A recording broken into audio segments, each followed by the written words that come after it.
going live, and we are live. Hi, everyone. Welcome to #BilingualWewe, episode 6. Woo-hoo! Screen time and raising bilingual children. My name is Heather Robertson Devine. I am the founder of what's that company? Bookstill Sir. And this is my co-host, Krista Jimenez of Pura Vida Moms. Say hello. Hello. Good. We love the new headset this week. That's rocking it, making us feel professional. We're going to use the, show notes like total pros this week. Our mission at #BilingualWeWe is to bring together bilingual families so that we are working together, supporting each other, and raising our children to the best of our abilities. We are going to take a 2-week break after this to give you some time. Oh, I'm reading the show notes. That's funny. To give you some time to order some books. Hey. That's what Krista wrote. That's great. Before we start our next series, because in our next series we are actually going to talk about some board books and using board books with 0 to 5-year-olds. And those board books are available through Bookstill Sir. We're going to use the baby board book bundle. I believe that's what it's called. I like to give you a mouthful. And so if you find us on, which you should, go to us at puravidamoms.com, and you can find there the #BilingualWeWe promotion will get you 15% off your cart at bookstillsur.org or bookstillsurstore.org. So, and we want you to use that coupon code so that you can purchase the baby board book baby bundle. It'll be in our show notes. Bundle. Baby board book bundle. Oh. And then that'll give you the haciendo trabalenguas en español conmigo. Some alliteration too. Yeah. Yeah, so each week we'll feature one of those books in our baby board book bundle with activities from us and how to use them effectively to raise bilingual kids. So you'll want to have that baby board book bundle ahead of time so you can go along right with us. So, yeah. Great. So, Krista, you want to just continue along, introduce our special guest for today and our topic? Yeah. So, our key question for this week is, what does a positive relationship between screen time and bilingualism look like, and why? And we have with us Eileen, the co-founder of Mama Lingua, which is an app for parents who are wanting to introduce more Spanish into their home, whether or not those parents speak Spanish or not. So welcome, Eileen. Thanks for having me. Yeah, of course. A little location change there. Yeah, the kids were coming in, so. Yep, so we're all moms, and part of our reality is just carving some time out to make our bilingual community a little bit better and a little bit bigger. So tell us a little bit about yourself, Eileen, and how you ended up on this show. Well, I'm the co-founder of Mama Lingua. Mama Lingua is an app that we created to help parents teach and to raise bilingual children without having the knowledge of speaking that language. So we've organized the content by categories that parents interact with their kids, like bathing, changing, playing, and provide parents with relevant conversation phrases and words so that they can learn. Especially, and this environment is so beneficial just because it's such a repetitive environment that we live in with kids. So it kind of worked out that way, and I'm here because I met you through the grapevine, and you've invited me to the show. Yeah, so Eileen and I, for the next about 12 to 14 hours, live pretty near each other, and then she's getting ready to move back to her home of Austin. Yeah. Yeah, so thanks for spending. What's that? Where this all started. Yep. Well, we're glad to have you. Thanks for taking the time on your last night in Denver. So talk to us a little bit about, I know you and I have had this conversation, but not all of our bilingual we community has had it. What does bilingualism look like in your house, and why? In my home, I speak only Spanish to my children, and my husband speaks only English to our children. Everything that happens in our home that I'm interacting with them is in Spanish. I read only in Spanish. I do everything in Spanish. Anything that has to do with English, I pretty much hand it off to my husband. And so that's how it looks in my house. And why did you choose to do it that way? I wanted them to learn Spanish, and if they associated me with English, then they were going to talk to me in English. And I didn't want to mix it up because in their mind, then it wouldn't be as defined. And so I think there's been research about that it being the most successful because then the child starts associating you with a language. Mm-hmm. So when I pick up an English book and I start reading it, they know that that's not the book that I'm supposed to read. I'm supposed to read only the Spanish. So they associate me with Spanish. Yeah. So that's pretty much like we've talked about, the one parent, one language household. Correct. Awesome. So what's hard about that?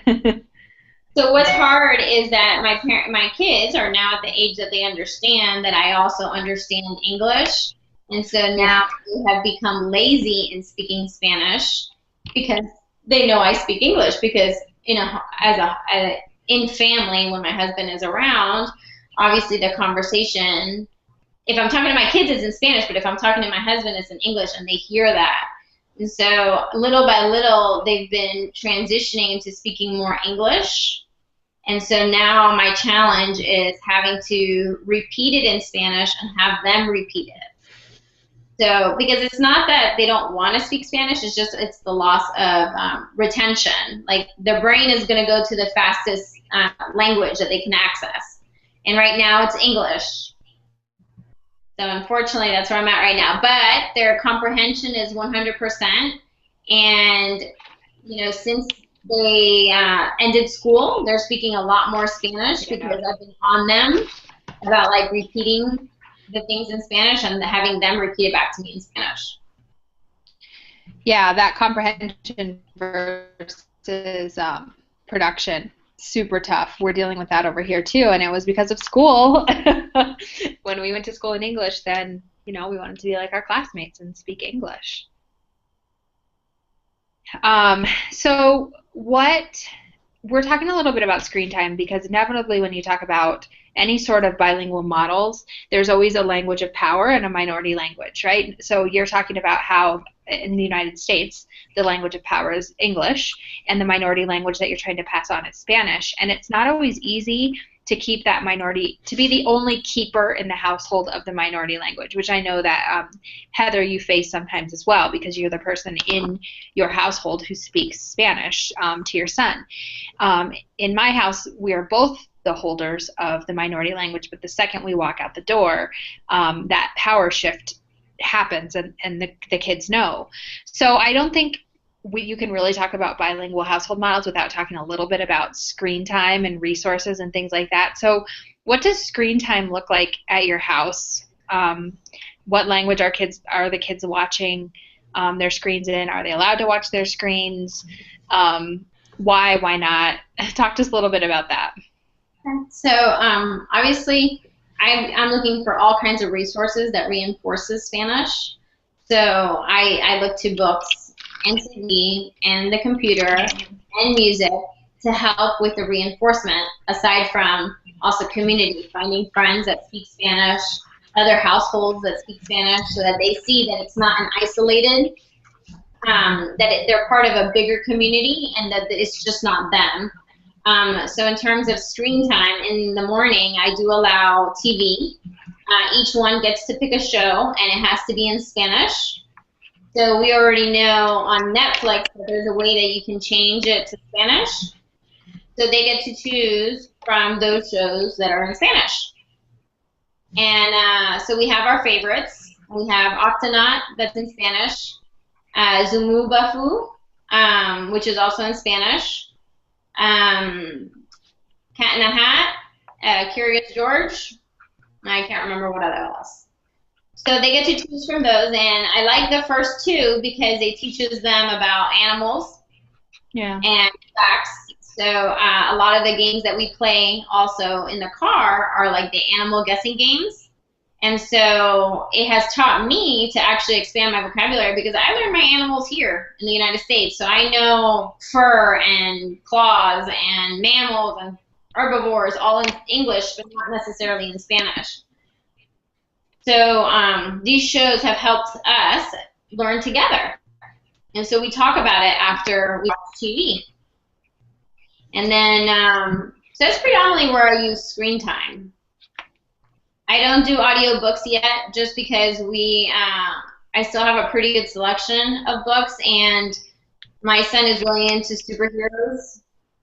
So I do a lot of the translation on the fly at the moment because I haven't found too many that are bilingual. Yeah. Eileen, Can you tell our viewers a little bit about? Oh, go ahead. Yeah. My kids are 3 and 5. 3 and 5. So, is your 5-year-old reading yet? He's starting to read, and and this is another pet peeve. We have Bob books, but we don't have the equivalent in Spanish. Mm-hmm. So I've been trying to teach him to write through phonetics. Like I've made flashcards on my own, and then we work together on the phonetics and writing. Like I just have a vis-a-vis board, like what's it called? Yeah, whiteboard. A whiteboard. Yep.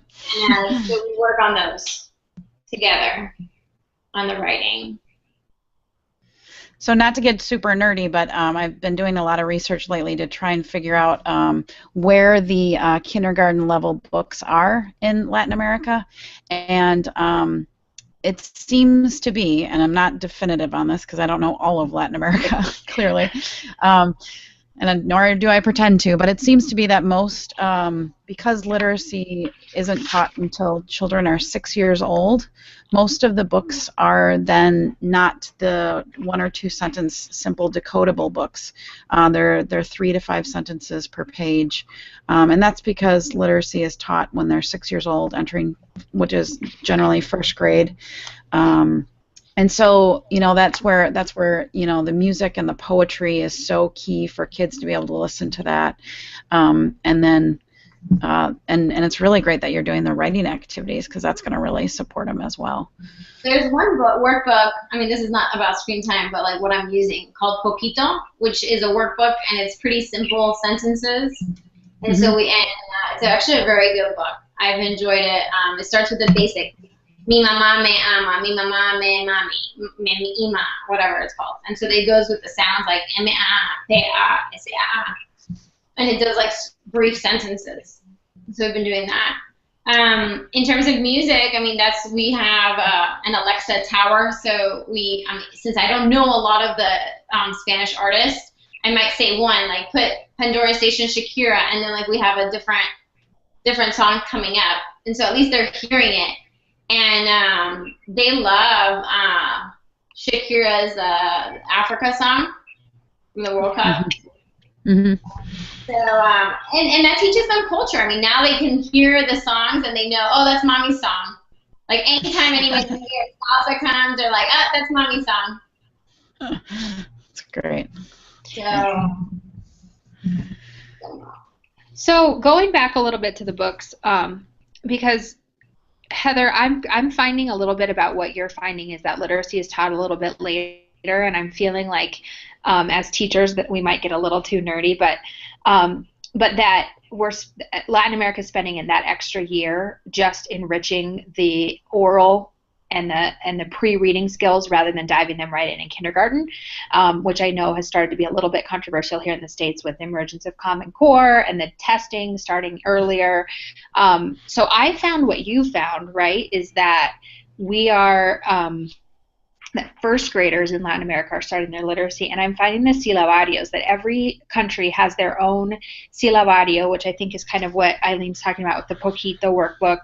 In Costa Rica, it's the silabario castellano. I know there's one in Mexico that's called I think it's the silabario mexicano, but that we are starting with longer sentences and doing things by the sounds and not necessarily by sight words like we do in the States. So What's a bilingual parent to do when their kid may be learning to read in English at school before they would if they were in Latin America? Like, do you have any tips? Well, I'm glad you asked, because I've been talking a lot about this the last few days. Yeah, so I think some of the strongest things to do are actually when we talk about the board books in the next few weeks, those are repeated texts, and so there's a pattern in them, and the complexity of them is rich enough that it's going to be challenging for the students, and it's a great place to start. It's a really great place to start. So repeated text is a great one. Also poetry. Most of the poems and children's songs are as well repeated, and that's also, those are the beginning skills where kids start to understand start to make a correlation between letters and the sounds they make, as well as the words and the sounds they make. And just figuring out like what words are is really huge for them. So, so the repeated texts, which tend to be more the babyish books, but they're definitely where you want to go to, as well as poetry. There's a lot of poetry that is repeated, and that rhythm and that cadence is huge for kids, and also it just helps them to love it. And Eileen, you talking about Shakira and how the kids love the Africa song. It's because it's fun, right? And they feel it, and that's exactly what poetry brings to children and their literacy as well. So if we can stay there as long as we can, and be patient and know that it's going to come, especially with Spanish, because as soon as they figure out the code, which there is a really great code, as soon as they do, they're going to fly, and it's just gonna happen like crazy. But we just need to be patient and know that it's going to. So my son, after he learned his sounds, right? Because we worked really hard on sounds, and my kids are at Montessori school, so they do that very well. So I did the same thing at home with the sounds. And once he figured out the sounds, then like spelling became so much easier. And so we constantly play with words during the day on how to pronounce this. And he'll start looking at letters. He's like, oh look, it's an M, like mommy, madera. Like he'll start saying M words. And then and spelling, and like all of a sudden like we'll spell together because we know the sounds now. So we're like, oh, como suena la M, como suena la A, ma, y. And so that's how we're working on it. And then along the same lines, what you just said, Heather, about the board books, like reading with them and just pointing out the basic words, because we have basic, easy Spanish books like Camisa Roja. What was that? What's that book? Él tiene camisa roja, él tiene la camisa azul. And then he has his shirt upside down, and it's like, ay caramba. An easy board book. I don't know. So that's kind of what I was starting. And then you mentioned something about rhythm. So there's this book that my mom just found. It's Little Libros, and it's like all song. I think it's all song. Luna, luna, cuna. Luna, luna, sol. Luna, luna, something. And so my son was like reading it with me, and since it was such a catchy song, he felt like he was actually reading the book because he had memorized the easy song. So it's we can't be afraid of the memorization, because it's actually the memorization that helps them to make the connection between words and sounds. And so we want to encourage that memorization. I know that we all kind of go, well, they're not really reading because they're memorizing, but really it's just one of the steps. It's one of the pre-reading steps. And the Little Libros, I want to give a shout out for them. They're two moms that decided that they wanted high quality books for their kids, and they're amazing women. So I like them on Facebook. I hope you guys do too. Technically they're my competitors, but I don't care. Our world needs more. So, and they're doing great stuff. So, Little Libros are a great company. So, I'm glad that you mentioned them. They're really great. We'll add a link to them in our show notes. Yes, that sounds great. Eileen, you're doing some really cool things with your kids. Just keep it up, right? I mean, It's really awesome. Yeah. Kristen, go ahead. Well, I wanted to go back a little bit to talk to not to lose focus too much on our purpose today, which is screen time, right? And we have a super nerdy article from Heather from WEDA, and in that article, there's a little bit of correlation, I guess, between what Eileen said about Shakira and her kids loving that song, and that, you know, Heather said, well, it has to be fun. And I think, Heather, something that you did in the classroom using screen time was determining that kids are really engaged in screen time. And so it's a great jumping off point to get them to further engaged into those pre-reading skills. But Heather, what's the answer? Like, how much is too much screen time, or what do you think about screen time? So Eileen already said the answer, which I wanted to bring up and to highlight. Eileen said that when her kids watch TV and when she watches TV with them, she's learning new vocabulary, right? And they're learning vocabulary specifically to animals. But it doesn't just stay there. It just doesn't stay in the place of the TV, right? She takes it to a new space, into the car, and when they're in the car, then they talk about it. So there's no answer of like right or wrong enough. You guys know, and your kids will tell you what's enough. Like, they're gonna get tired. They're gonna, and at all ages it's a little bit different, right? Like at 3 and 5, it's about 15 minutes. I mean, my 9 and 13-year-old could do screen time for 2 hours, but really they don't want to. They just want to do it for about 30 minutes. So they'll max out, and you can also max them out around 30 and give them a break and go back. But what the key is, what the answer is what Eileen already said, is that you need to talk about it. You have to have dialogue around it. If you don't have the dialogue, then it's lost. And so one of the things in the nerdicle of the week, and it's really nerdy, but I got to give a shout out to my amazing friend who put together this. WEDA is an organization that does most of the testing for English language learners. It's out of my alma mater, the University of Wisconsin-Madison. And yes, there is an article written by me in there, so I didn't bring it up just for that. But I brought it up because of on pages 9 through 13, there's actually a rubric, or like a series of questions that you can use. And those series of questions are really great for us adults to use to think about the games that our kids are playing, and the technology that our kids are using to see if it's high quality. So I'd really encourage you, as heady as the article may be, or as, you know, if it does shy you away, check out those questions and just go through those questions and think about them. I don't think I mentioned who put this together. So this was put together by Megan Rothschild. She is a PhD graduate from the University of Wisconsin. She studied games and learning, and she's really studied hard our kids and our little kids, our 0 to 5-year-olds, and she is committed to them learning as much as possible.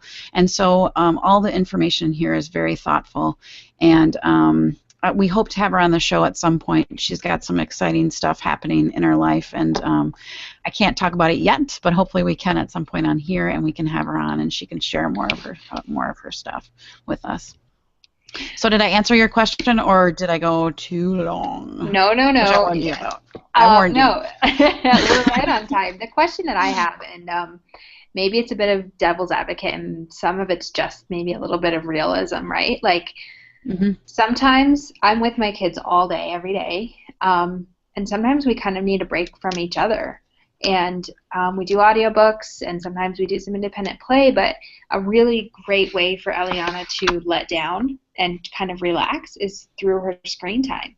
And I want to allow her that with high-quality materials, but we're not debriefing about it because, quite frankly, I'm not really watching alongside with her.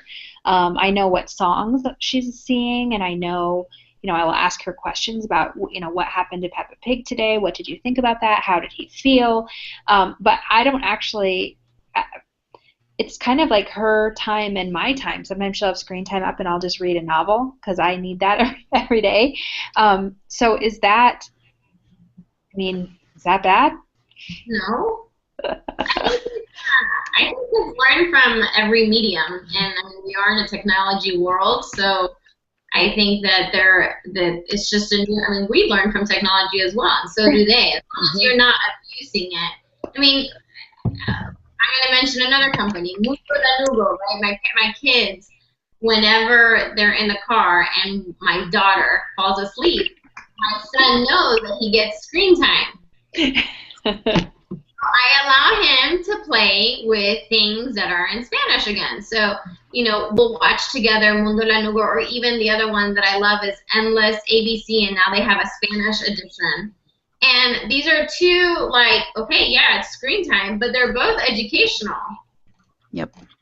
And then the other thing that he likes to watch is superhero toys, and so they unpack the toys. Yeah. And how to play the toys. So sorpresa. Yeah, and so I try to first search it first in Spanish. Yeah. Eventually it ends up in English because there's just so much more content in English. But at least it starts with Spanish. Right. And so all that, they're just such sponges, and they start absorbing. I mean, I can't tell you the words that come out of my son's mouth, and I'm like, well, I didn't say that. That was the TV. Well, and something I love about Spanish is that then, at least for those dang huevo sorpresa, but they're opening up these eggs and they're seeing this character, and then the women describe it, or the men, and they show you all the different facets of it, and they're from all different Spanish-speaking countries. And so I can tell sometimes when Eliana's been watching something from Spain or from South America or from Argentina, because she mimics that little accent. And that is so important, I think, for Spanish speakers to be able to understand not just their own home dialect or their own country slang. So that is something that I see is really positive for screen time.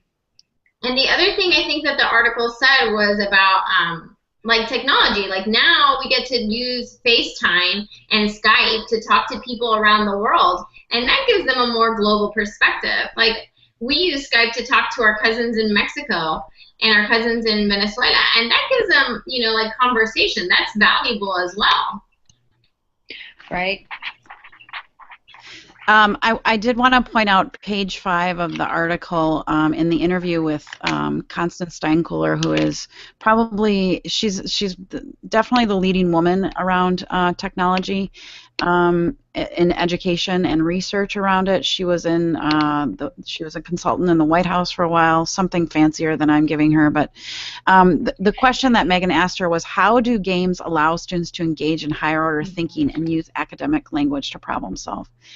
And she goes in and she talks about the scientific reasoning around games. And games like Minecraft are the most incredible for scientific reasoning. And Eileen, your son is probably about a year away from Minecraft, and you can change Minecraft language into Spanish as well. And so, I mean, that's a really fun, exciting one. And you want to talk about language that they come up with? I need a dictionary to talk to some of my 4th graders, because I'm I have no idea what this is. And then they have all these algorithms memorized for how to create different things. I mean, it's intense, and it's really awesome. I mean, it's really awesome stuff. So there's definitely value there. I also wanted to say, Krista, in terms of you saying you let your daughter have her screen time, I totally agree with Eileen. It is their time, and it is important that they have their time, but also give yourself some credit. You're still asking her, how was your day? How was Pepita? And it doesn't mean that you need to know X, Y, and Z about it. Heck, I didn't know how to play any of the games my students played. I just talked to them about it, though. And then I learned, but I didn't necessarily know how to play them. And when they'd ask me how I do something, I was like, oh, I don't know. Ask your friend. I have no idea. So we don't always need to be the expert, right? We can hand that off and we can give it to someone else. So for sure, encourage it. There's so much wealth there, and talk about it. But talking about it doesn't mean you need to have a word wall. Well, I'll have to do a little bit of a self-plug, but we've been watching those Huevo Sorpresas. So if you haven't seen them, definitely grab YouTube Kids and Google them. But we made our own. We call them, in Chile, we call them kinders. Yeah, Kinder but have you Surprise. seen the actual videos? So they take these, it's kind of like a Kinder Egg, but they but they cover an Easter egg with Play-Doh, essentially, and Oh, pull no, no, random no. I stuff haven't out of seen it, those. I've only and seen then they Kinder narrate Surprise. it. So Eliana was really into these, and it was just a point where I was like, we cannot watch these anymore. Like, there's a point, but then I also have some trepidation about her being exposed to, like, look, this is Anna, this is Elsa, this is Hello Kitty, this is, I'm like, we don't need all this commercialization right now. She doesn't need to know what those are. And so we made our own, and we found toys around the house, and we put them in an Easter egg, and then we made our own Play-Doh, and she got to narrate the Huevo Sorpresa as we opened it up. And I'll have to post it. It's really, Yeah. That's it's a good just one. a small thing. But, like, she was using technology to put something out on her own at the age of 3.5. And it was incredible how she had seen it so many times that she just took ownership of that. And she was like, this is how you do it, Mommy. And, and that's what we did. That's amazing. That creative part is all the best. Hey, I want to ask Eileen one more question before we log off. Wrap it up, yeah. Yeah, so Eileen, like, how did you get involved with building an app? I mean, women in technology is pretty rare, and especially, in the app world. Can you tell us a little bit about what a phenomenal woman you are? So, when I had my first son, when I had my first child, I was going to parks and talking Spanish and narrating everything. And American moms were coming up to me and saying, oh my God, that's amazing. I want to do the same thing, but I don't remember my Spanish, or I don't speak well enough, and I don't want to teach them bad Spanish. And so from there, like, I was like, okay, well, this is an opportunity. And I was like, okay, well, I already want to create, like, this Spanish environment for my child. What better way for him to be so proud of his own language is if his mom was teaching the same language, right? So then I started creating Spanish classes out of my home. And one of my students is my business partner, Christia, and she's a voice actress. And one day after class, she's like, hey, I don't know if you're interested, but I think your stuff is really good, because I had organized it by routines that we do with our kids and the language that we use, because it's repetitive. We say the same things over and over again. She's like, I want to put this online, like an MP3, like download MP3. And I was like, why? I go, we're moms. We hang out with our phones all the time, like our iPhones, taking pictures. Like, why don't we create an app? So that's how it started. So she was the designer and the voice. And I created the content, the phonetic system. And I don't know if you've noticed, but the app goes both ways, Spanish to English, English to Spanish. And so one of my friends that's Mexican did the Spanish side, and we just found someone overseas to create it. I love it. Love those kinds of stories. You just do it, right? You make it work. You make it happen. I love it. I mean, we found someone in Austin first. Like, we pitched the idea in these, like, meetups, like these co-founder meetups. And so someone approached us and said, hey, this looks like an interesting idea. I want in. And so there was this young guy that pretty much put it together. And then from there, we took it overseas to get it all cleaned up. That's awesome. That's exciting. That's awesome. Thank you. Thank you for sharing. Yep, that's what the community is all about. So, so I guess the last piece is that we just want to encourage everyone to just keep it on with bilingual kids, no matter what it looks like, no matter how often. Any exposure to second language is great. If that means you're going to take this and learn Spanish with Eileen's app and use it with your kids, perfect. If that means you're going to check out some of these apps and resources that we talked about, if that means that you want to have a screen-free household and use books, anything is great. But what we want to know from you guys on our question this week for social media is, what do you think about screen time? What are you using? What's working? What's not? And why? And so you can hashtag BilingualWeWe on any social media platform, and that will arrive to us. And we will we'll conglomerate kind of all of that together during our little 2-week break here before we start our next series, and just continue the conversation. You can also find a Mama Lingua community on Facebook at Mama Lingua, My Mama Lingua, in both English and Spanish. And don't forget that all of the Bilingual We content is housed on my site at puravidamoms.com. Oh, hola, perrito.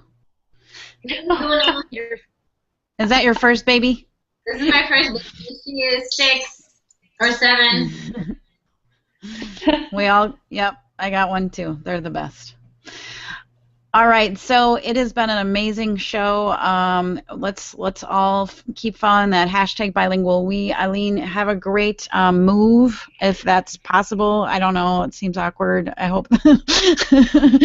Make it safe. You're going home, so that's great. Congratulations. Thank you so much for joining us tonight amidst the chaos. Moving is always pretty crazy. We look forward to having more conversations with you. And we're really excited that Mama Lingua has joined us and you've been amazingly supportive, and we really appreciate it. So thank you so much, and thanks for the giveaway. That's awesome, and let's keep supporting each other, everyone. This is not simple. This is not easy, and let's as long as we can work together and not be isolated, together we can do this better. Krista, any last words before we go? No last words, just buen viaje, Eileen. We'll miss you in Denver, but come back and visit once in a while, and hopefully we'll get to see you in Austin someday. Thank you very much for having me, and congratulations, you two, for doing this. This is great. Having this conversation is important. Thank you. Thank you. All right, guys. Have a great week. We'll be back in a few weeks, I think. I don't really know. We'll. I'm sure Krista's got a schedule for me somewhere, and I will read that soon. Always a pleasure. Have a great night, and thanks again. I'm going to end this broadcast in 5,